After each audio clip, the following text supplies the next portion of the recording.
अक्सर ऐसा होता है कि हर स्टूडेंट अपनी एग्ज़ाम नज़दीक आते ही सब कुछ अच्छे से याद कर लेते हैं, सब कुछ पढ़ लेते हैं, लेकिन जैसे ही एग्ज़ाम देने की बारी आती है तो वे एग्ज़ाम सेंटर पहुंचते ही एंड टाइम पर आधा भूल जाते हैं। फिर लाख कोशिश करने के बावजूद भी कुछ याद नहीं आता है और ऐसे में उनके द्वारा किया गया सारा मेहनत बेकार हो जाता है। दोस्तों, जब भी याददाश्त या स्मरण शक्ति की बात होती है तो सबसे पहले स्वामी विवेकानंद का चेहरा सामने आता है।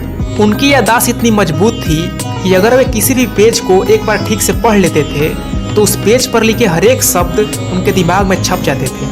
आज मैं आप सभी को स्वामी विवेकानंद के स्मरण शक्ति के बारे में, उनके जीवन से जुड़ी एक ऐसी घटना के बारे में बताने वाला हूँ जिसको जानने के बाद आप भी अपने मेमोरी पावर को कई गुना बढ़ा सकते हैं। बात उस समय की है जब विवेकानंद अपने गुरु भाई के साथ यात्रा पर गए हुए थे। स्वामी जी को पढ़ना बहुत अच्छा लगता था। उन्हें जहाँ भी अच्छी किताबें मिलती थी तो वे उसे अवश्य पढ़ते थे। किसी भी नई जगह पर वे लाइब्रेरी अवश्य खोजते थे। एक शहर में उन्हें एक पुस्तकालय में कई ऐसी किताबें दिखाई दी जिन्हें वे पढ़ना चाहते थे।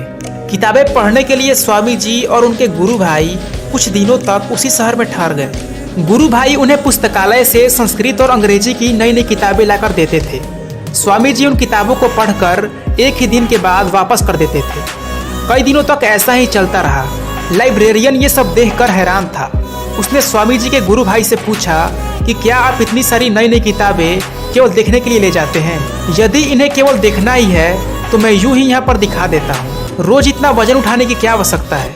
स्वामी जी के गुरु भाई ने कहा, भाई जैसा आप समझ रहे हैं वैसा कुछ नहीं है। मेरे गुरु भाई इन सब किताबों को पूरी गंभीरता से पढ़ते हैं, इसके बाद ही मैं इन्हें यहाँ पर वापस करने आता हूँ। ये बात सुनकर लाइब्रेरियन ने कहा कि अगर आपकी बात सच है तो मैं उनसे जरूर मिलना चाहता हूँ। गुरु भाई ने स्वामी जी को लाइब्रेरी लेकर आने की बात कही।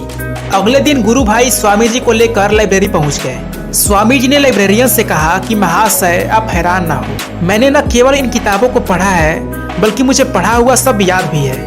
इतना कहते हुए स्वामी जी ने कुछ किताबें वापस की और उन किताबों के कुछ अंश पेज नंबर के साथ लाइब्रेरियन को सुना दिए।